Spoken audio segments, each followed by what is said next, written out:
Hello, my name is Ben Wagitu. Welcome to Amago Dorper Stud. Today we'll be looking at some of the important information that you will need to have as you start your Dorper farming journey.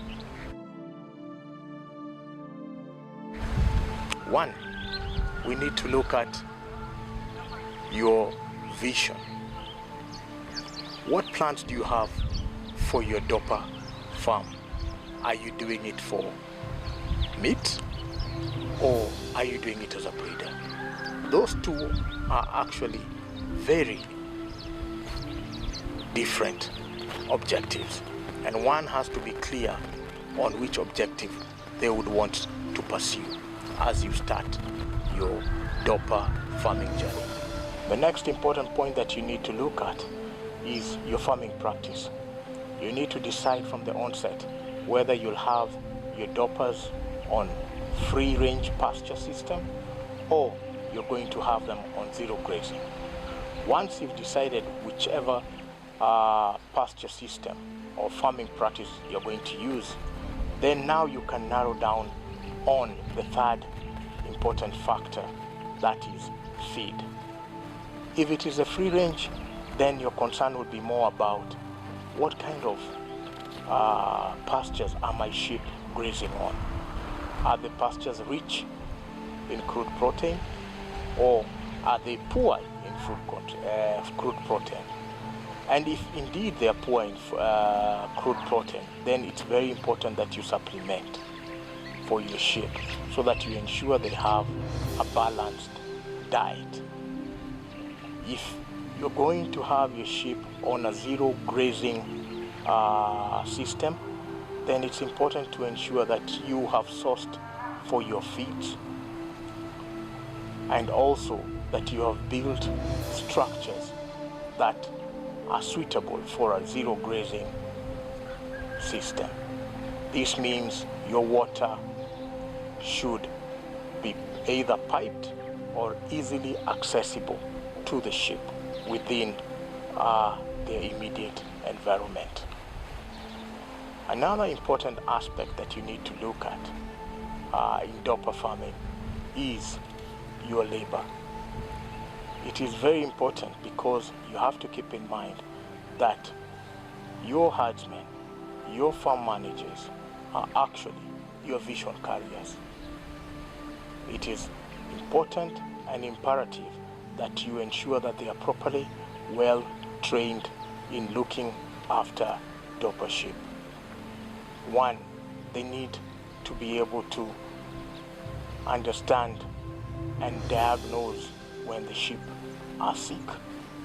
They may need to know how to immediately provide fast aid or fast treatment for the sheep.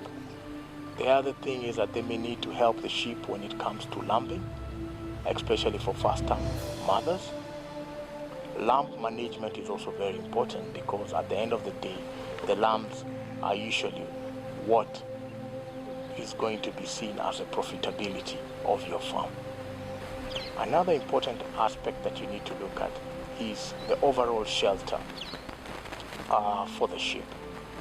Your kind of housing mostly will be dictated by, one, security of the environment. This is something that we in Kenya need to pay attention to so that you ensure that your sheep are securely kept or they are securely constrained in an environment whereby either predators or thieves cannot be able to easily access.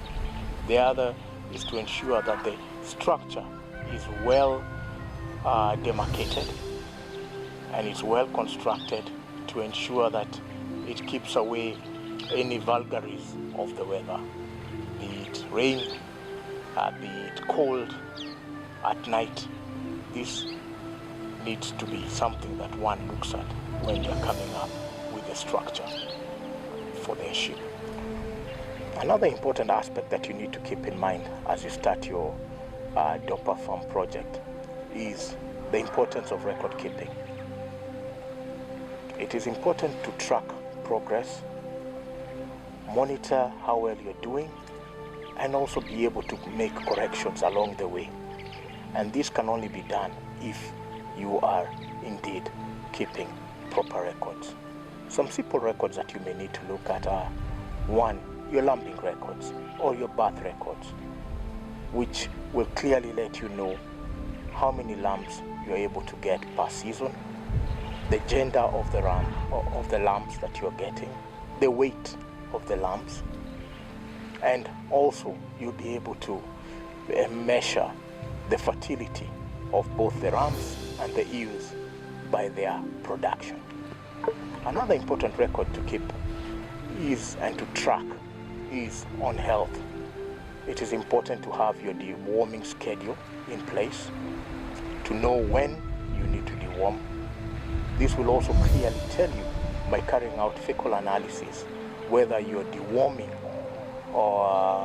is working.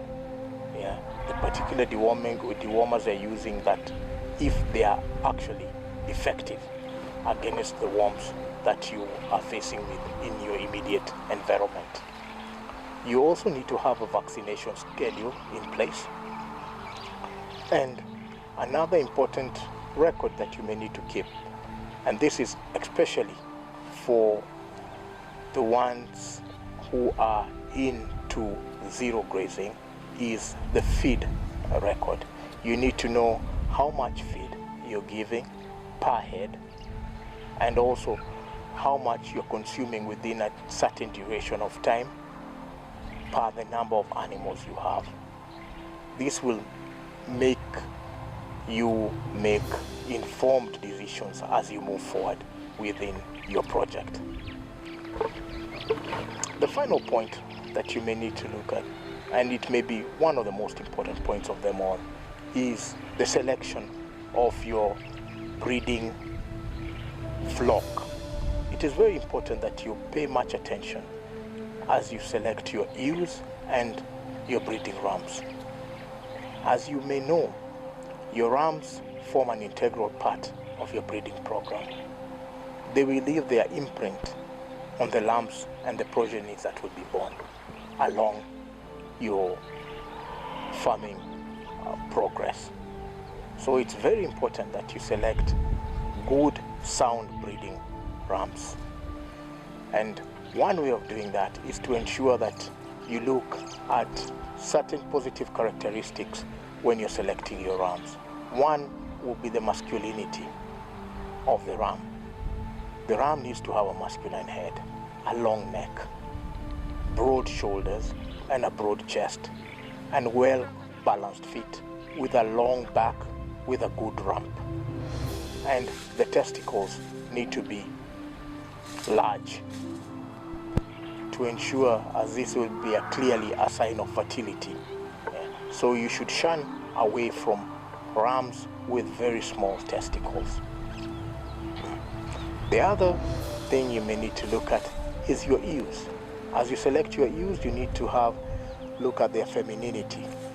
The ewes need to be feminine heads, long necks, long back, and a complete set of teats, so that they may be able to carry their lambs carry and take care of their lambs once they are born. They need to have good sound feet, especially in terms of their gait, their walk.